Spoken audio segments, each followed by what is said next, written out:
Hello, I'm Debbie Bell-Hosking for Finextra TV here at Trust Live 2023. And I'm joined by Steve Elliot of LexisNexis Risk Solutions. Steve, so lovely to have you here. Thank you, Debbie. And we are here right in the lobby as the event is underway. So may I ask you, what are your key takeaways so far? Well, one key takeaway is that the world is changing. We're living in a more digitally connected world. We want to buy things, we want to move money, we want to transact, we want to engage with each other in a digital environment. And firms need to provide solutions that enable consumers to do that. So a key takeaway is actually the opportunity to do that is improving. Firms are doing that, and that's a real positive. One thing I'm hearing in the session, Steve, is this word friction. It's not a new word to us, but some people want less friction, and others are saying you need some friction to build confidence, from the consumer. What are your thoughts on that? Well, I agree, Debbie. I think the need in the market is very different. Some people want a sense of security, and friction, extra checks and controls, provides them with a sense of confidence in what they're doing. Other people don't want that. They want to just be able to buy things quickly without being interrupted. But today, the market is able to move more to a frictionless environment. There are still checks and controls, but those can be done gently in the background without the consumer being interrupted as much. So I think as consumers get used to less friction, get confidence that there are other ways of providing them security, they'll find that they can transact much faster with less friction in the future. And identity is another word you're hearing in every session, identity and fraud. Where do you think we are with that now, and how do you see it evolving? Well, identity is a really interesting word. Who are we? How do we define ourselves? Is it our name? Is it our address? Is it our date of birth? What is it?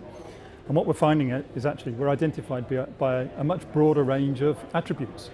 We're who we interact with, we're the devices that we use, we're what we do. There are a propensity to take on risk, the trades that we want to make, the things that we want to buy. Our identity is made up of a really complex network of things. So what we as an organisation are finding is that we can identify people much faster by seeing that broader network. We can also cut down the risk of fraud by seeing how that network changes and whether other people are attempting to replicate, impersonate that network. And the last session I just attended was about security and scamming. And it was quite an interesting take because they had actors demonstrating some examples. And as an audience member in that one, you sometimes think, oh, was that me? And you can relate to it as an individual, even though you may be aware that such things are happening and exist. So would you say conferences like this are important? Or I should actually say why they're important, because you are hosting. Yes, conferences like this are important because they bring together different experts, people who have the ability to change organisations, to change processes, to change workflows, to allow consumers to interact more safely, with greater safety, and with greater speed. So events like this are really helpful in bringing together experts so that we can make society a better place. What still remain are challenges, and how can we progress further? Well, there are a number of challenges that the industry must face. Data is at the heart of a lot of those challenges, though. The more data that we have, the more able we are to understand whether people are who they claim to be, whether they're being impersonated, whether the trades, the purchases, the movement of money is what they intend to do. Data is at the heart of the problem, but the ability to solve that problem is also really improving. There are big data companies like ourselves who can actually provide access to data and products off the top of the data so that firms can provide the right solutions to their consumers. And looking on, let's say a year's time, how do you see the conversation moved on?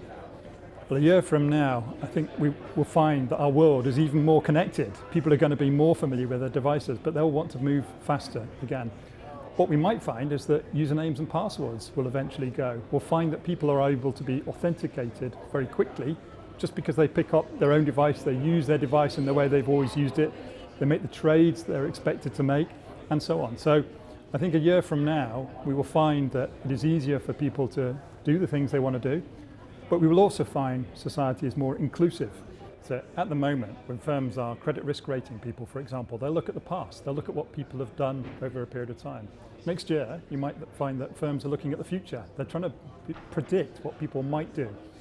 And you'll find that they're much more able to do that. So the digital world is moving fast, the data world is moving fast, but it's going to benefit the consumer because they'll have much better solutions that allow them to buy things, to connect in a much more effective way in the future.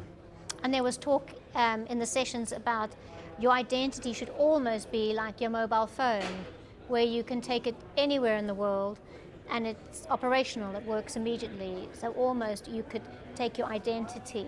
What are your thoughts on that? I think that's a big discussion that's been running for a long time, but you can see why. If I give an example, my daughter, if she was to go to a nightclub, she'll probably have to prove that she's over 18.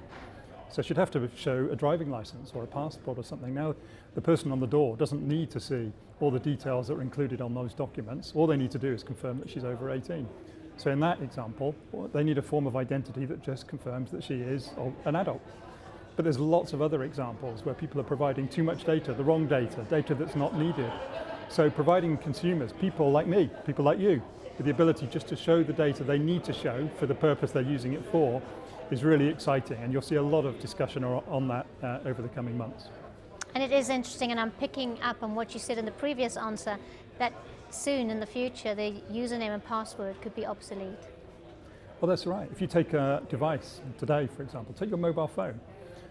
If you were to log in using a username and password and put your phone down on the table, I could pick it up and start transacting in your bank as though I was you. But if the bank was also monitoring the angle the phone was held at, the pace that the typing was done on the phone, and so on, lots of other characteristics in terms of how the phone is actually used, they could see that it's not you or that it is you. So soon it'd be able to authenticate, soon it'd be possible to authenticate people really quickly without using those usernames and passwords. You do it using lots of other attributes. It has been such an interesting day, similar discussions on stage as to what we're having now. And it's been a great event at Trust Live, and it's been wonderful talking to you. So thank you, Steve. Thank you.